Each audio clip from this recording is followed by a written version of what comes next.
Hey folks, Ben here from the Fibreglass factory. Today I just want to talk to you about the best resins to use for different applications.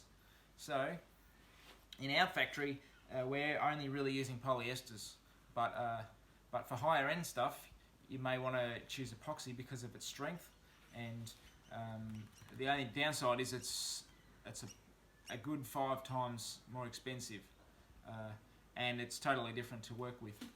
But on the plus side, it's super high strength compared to polyesters, but also it works with your higher grade reinforcements, carbon fiber, Kevlar.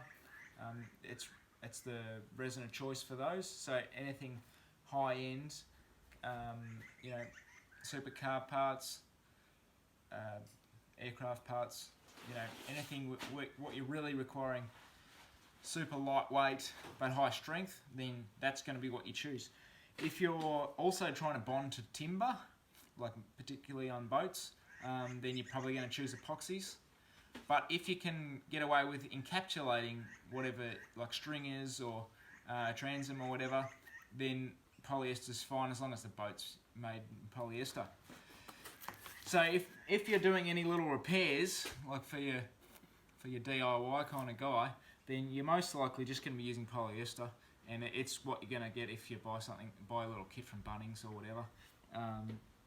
It's going to be 2% catalyst, and I've got a couple of different polyesters that we use at work.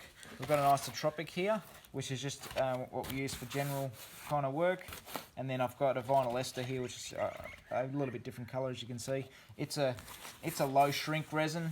It shrinks about half the amount of the ISO, and it is noticeable when we're building particularly bonnets, and some scoops that whether through the top of it, if you use the ISO, you can notice a bit of a dip, so we can get away from that by changing the resin we use. If you've got any other questions on products that we use, just reach out to us. Thanks for watching.